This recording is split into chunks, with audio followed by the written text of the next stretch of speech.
L'idée aujourd'hui, c'est de vous présenter une initiative.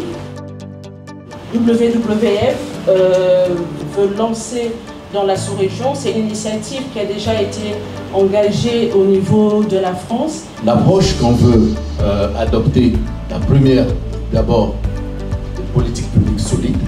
C'est les politiques publiques qui fixent le cadre.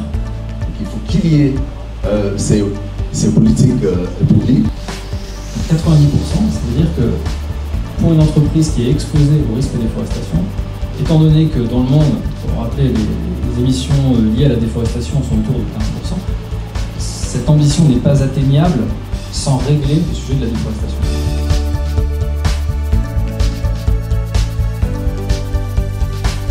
Il faut déjà dire que pour nous, c'est une occasion. C'est une occasion déjà de partager ce que nous faisons.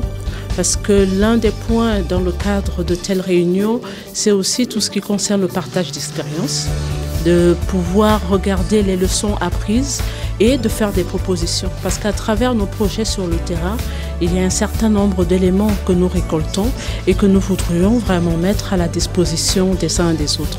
Donc pour nous, c'est une occasion d'avoir un certain nombre d'acteurs qui peuvent intervenir, avec lesquels nous pouvons échanger.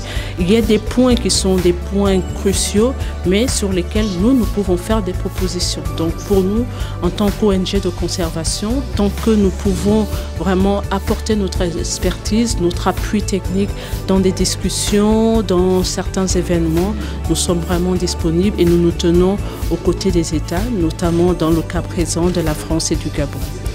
Alors déjà, comme toute bataille, lutter contre la perte de la biodiversité est une bataille. Et il faut une coalition. On ne gagne pas seul. Donc nos coalitions avec des acteurs publics, mais surtout une coalition avec des acteurs de terrain, comme le secteur privé, qui sont au contact avec la ressource, mais qui en dépendent aussi. Donc ce qu'on a gagné dans une telle coalition, c'est de mobiliser des financements, mais de mobiliser des acteurs et d'influer sur les marchés et les facteurs qui conduisent à la perte de la biodiversité.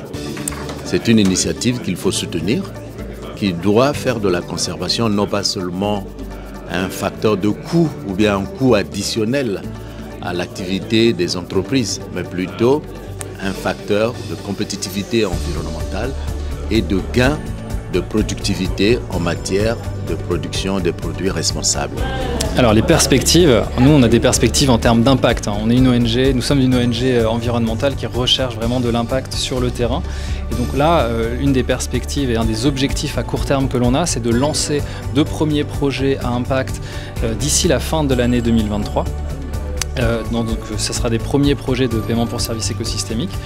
Dans une approche plus long terme, notre vision c'est d'avoir ce type de projet qui passe à l'échelle. Donc on est dans une approche plutôt je dirais expérimentale, de faire de la preuve par l'exemple pour montrer que ce type de financement agile, concret, locaux peut arriver rapidement sur le terrain. Et puis ensuite de le promouvoir auprès de différents acteurs pour que ce soit réutilisé par d'autres pour un passage à l'échelle de plusieurs dizaines de millions d'euros.